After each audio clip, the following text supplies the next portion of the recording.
আরাফার সিয়াম কবে রাখবো? হাজিগণ আরাফায় থাকাকালীন নাকি আমাদের 9 তারিখ? জি, এখানে দুটি মত রয়েছে, আহলুল আলমদের থেকে দুটি মত রয়েছে। একটি মত হলো যে নবী সাল্লাল্লাহু আলাইহি ওয়াসাল্লাম হাদিসের মধ্যে বলছেন, মান সামা ইয়াউমা আরাফা, যে ব্যক্তি আরাফার দিনে সিয়াম পালন করল।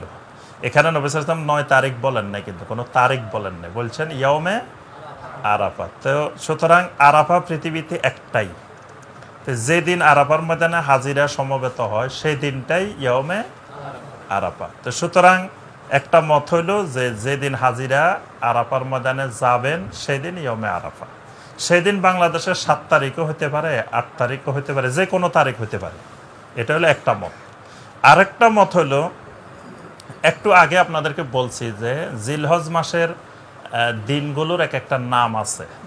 8 তারিখকে বলা হয় ইয়াউমুত তারবিয়া, 9 তারিখকে বলা হয় ইয়াউমে আরাফা, 10 তারিখকে বলা হয় ইয়াউমুন নাহার, 11, 12, 13 এগুলোকে বলা হয় আইয়ামুত তাশরিক। এক একটা নাম বলছি না? তো তাহলে ইয়াউমে আরাফা বললে অটোমেটিক 9 তারিখকে বোঝায়। এই জন্য শেখ সালেহ আল উসাইমিন রাহিমাহুল্লাহ, গত শতাব্দীর পৃথিবীর সবচেয়ে বড় আলেম ছিলেন যিনি, তিনি বলছেন যে যেই দেশে যেদিন 9 তারিখ সেই দেশে সেই দিন 9 তারিখে রাখলে ইয়াউমে আরাফা হবে। তাহলে দুইটা মতেই আমরা আহলুল আলেমদের থেকে পাই। তো দুইটা সমাধান কি? সমাধান হলো, 1 নম্বরে চেষ্টা করব আমরা 8 তারিখ 9 তারিখ 2 দিনে রাখার। তাহলে যেটাই হোক আমি ইয়াউমে আরাফা পেয়ে গেছি, কোনো অসুবিধা নাই, আর কোনো সন্দেহ নাই, টেনশন নাই, নো টেনশন, টেনশন ফ্রি, যে আমি ইয়াউমে আরাফা পাই গেছি, 2 দিনে রেখে দিই।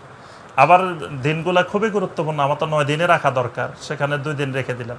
আরেকটা হলো, যদি না রাখতে পারি তাহলে যিনি ইয়াউমে আরাফা রাখছেন তিনিও আরাফার সওয়াব পাবেন, যিনি 9 তারিখে রাখছেন উনিও পাইবেন, কোনো অসুবিধা নেই। যে কোনো একদিন রাখলে চলবে, হয় বাংলাদেশের 9 তারিখ অথবা ওখানে যেদিন ইয়াউমে আরাফা হাজিরা আরাফা একত্রিত হয়েছেন, বাস এই দুইটাই আমল করলে যিনি যেটাই আমল করবেন উনি ইয়াউমে আরাফা পাবেন ইনশাআল্লাহ। ঈদের সালাত আদায় করার উত্তম সময় কখন? ঈদের সালাত আদায় করার উত্তম সময় হলো ঈদুল ফিতরকে একটু বিলম্বে আদায় করা, ঈদুল আজহাকে একটু তাড়াতাড়ি করা। যেহেতু ঈদুল আজহার পরে কোরবানি করার কাজ আছে, আর ঈদুল ফিতরের আগে সদাকাতুল ফিতর আদায় করার কাজ আছে। এই জন্য নবী সাল্লাল্লাহু আলাইহি ওয়াসাল্লাম ঈদুল ফিতরটাকে একটু বিলম্ব করতেন, ঈদুল আজহাকে তাড়াতাড়ি করতেন। তা তাড়াতাড়ি কতটুকু? তাড়াতাড়ি হলো এশরাকের সময়। এশরাকের সময় যেমন সূর্য ওঠার 20 মিনিট পরে আমরা কি করি? এশরাকের সালাত আদায় করি। তো ঠিক ঈদুল আজহার নামাজটাও হবে সূর্য ওঠার এই 20-25 মিনিট পরেই ঈদুল আজহার সালাত হবে। আর ঈদুল ফিতরটা আরেকটু দেরি, হয়তো 40 মিনিট 45 মিনিট দেরি করে। এটাই হলো ঈদুল ফিতর এবং আজহার আদায়ের উত্তম সময়। তো এজন্য এর থেকে আগে পরে হলে অসুবিধা নাই, কিন্তু বেশি বিলম্ব করা এটা সুন্নতের খেলাফ।